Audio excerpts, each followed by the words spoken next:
play out. It's clear that sides are being taken and swords are being drawn. Moving on now, in our next story, gunmen posing as the Economic and Financial Crimes Commission operatives have abducted 10 people from White Hill Hotel in Chanchaga local government area, Niger State. Now, this attack, which occurred at 4:58 a.m. sometime late last week, saw the assailants disable CCTV cameras before forcibly taking guests to an unknown location.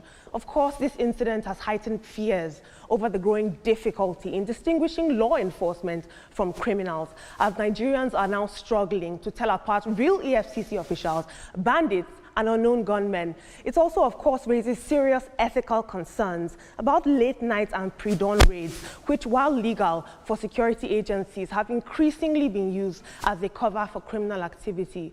We did see that an EFCC official was killed earlier this year, and it was very sad. And so I think the EFCC needs to take a strong stance and come out and really tell us what facilitates a raid and what a raid should look like, so we're able to differentiate.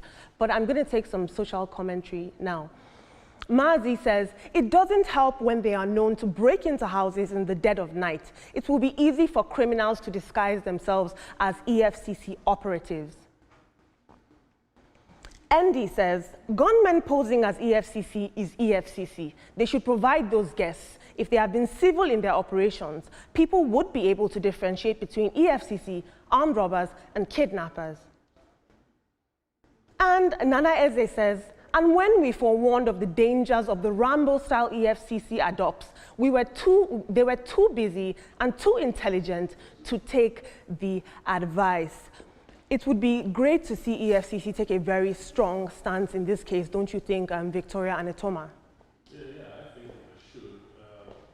One of the problems I see with our organizations is that they don't engage the public, and if you're an investigating body, it gets to a point where you need the public's help. We have not seen a lot of engagement between EFCC and the Nigerian public. That would have gone a long way, because the average Nigerian would have known how to differentiate the real EFCC man and the fake one. Interesting. First of all, I like the fact that Olamide rechristened me from Veronica to Victoria. I'm sorry. But on this matter, I think that it's quite worrisome, EFCC now. I think that they need to rethink their operations such that they can be able to differentiate, or Nigerians can be able to differentiate between who is and who isn't.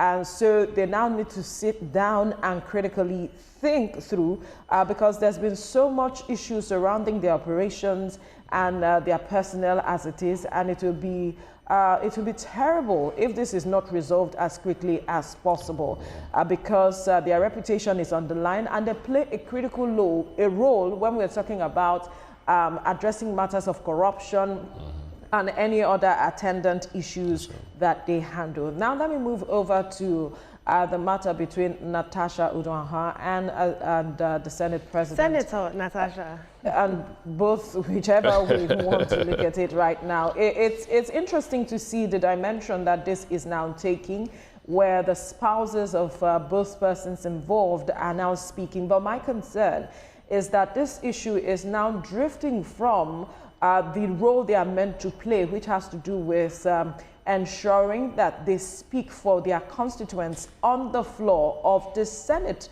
These are personal issues that are now beclouding the real issues for why they were elected into those positions. It will be good to see how the judiciary handles this matter.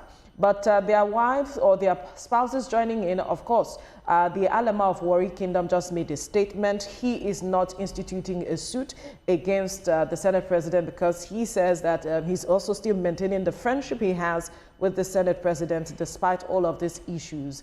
But we're seeing the Senate President's wife instituting a suit, but there are those who have questioned that move by her, because she's not joined in this matter. It is her husband that is of major concern now to Natasha Akpoti-Uduaghan. And so we're going to see how the law will be able to interpret her coming in and instituting a suit against the husband, and what that will be at the end of the day. But I just hope that this matter is resolved in such a way that the constituents, at the end of the day, do not suffer for what is not really affecting them in this case? Well, the constituents are already suffering. We've had almost like 1 week or more of concentrating on this issue. While there are some serious issues that need urgent attention of the Senate, you know, let's treat this issue, my suggestion, let's treat this issue as personal,